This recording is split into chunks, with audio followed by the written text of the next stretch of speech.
কিরে, কি করছিস? গেম খেলছিস নাকি? আরে না না, গেম কেন খেলবো? এই তো একটু কাজ ছিল, সেটাই করছিলাম। অনলাইনে সেলফ অফ কমিউনিটির কাজ? হ্যাঁ, ঠিকই ধরেছি, সেলফ হেল্প কমিউনিটিতে একটু কাজ করছিলাম। আচ্ছা, আমার একটা প্রশ্ন ছিল। হ্যাঁ, বল। তুই যে প্রতিদিন দেখায় যে তোর এত টাকা রোজগার হয়, তো এটা কি তুই পাস না শুধু মোবাইলে দেখায়? আচ্ছা, আমি তোকে একটু বলি, দেখ। এখানটাতে আমরা যেটা এক সপ্তাহে রোজগার করি সেটা পরের সপ্তাহে আমাদের ব্যাংক অ্যাকাউন্টে ক্রেডিট হয়ে যায়। তাহলে এই সপ্তাহে পেয়েছিস? হ্যাঁ, আর তোকে আমি লাইভ প্রুফ দেখাচ্ছি। তো এখানে দেখতে পাচ্ছিস যে আমি ইউনো অ্যাপটা ওপেন করেছি, ঠিক আছে? এবার তোকে আমি বাকি স্টেটমেন্ট দেখাচ্ছি ব্যাংকের।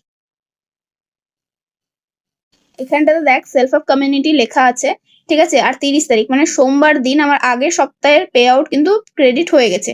আমার এক সপ্তাহে রোজগার ছিল 11,000, সেটার 2% টিডিএস কেটে কিন্তু 10,780 সেটা আমার ব্যাংকে ক্রেডিট হয়ে গেছে। আচ্ছা, তাহলে তুই দেখতে পেলি যে তোর সাথে কিন্তু আমি লাইভ প্রুফ শেয়ার করলাম। আচ্ছা, এখানে কি সবাই কাজ করতে পারে? আমি তো এখন ক্লাস 10-এ পড়ি, আমিও করতে পারবো? হ্যাঁ, এখানটাতে সবাই কাজ করতে পারে, তোর মতো অনেক স্টুডেন্টসরা আছে যারা কিন্তু এখানে কাজ করছে, ইভেন অনেক হাউসওয়াইফও আছে। এমনও আছে যারা অনেকে জব করছেন, তার পাশাপাশি কিন্তু সেলফ হেল্পে কিছু ডিজিটাল স্কিল ডেভেলপ করে সোর্স তৈরি করেছে। বাহ, তাহলে তো এটা খুব ভালো জিনিস। এখন সবাই বাড়িতে বসেই ফোনের মাধ্যমে রোজগার করতে পারবে।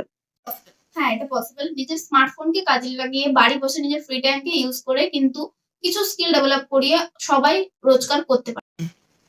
তো তুমিও যদি এটার ব্যাপারে ডিটেলস জানতে চাও তাহলে ক্যাপশনে আমার নাম্বার আছে, সেই নাম্বারে আমার সাথে যোগাযোগ করে নাও।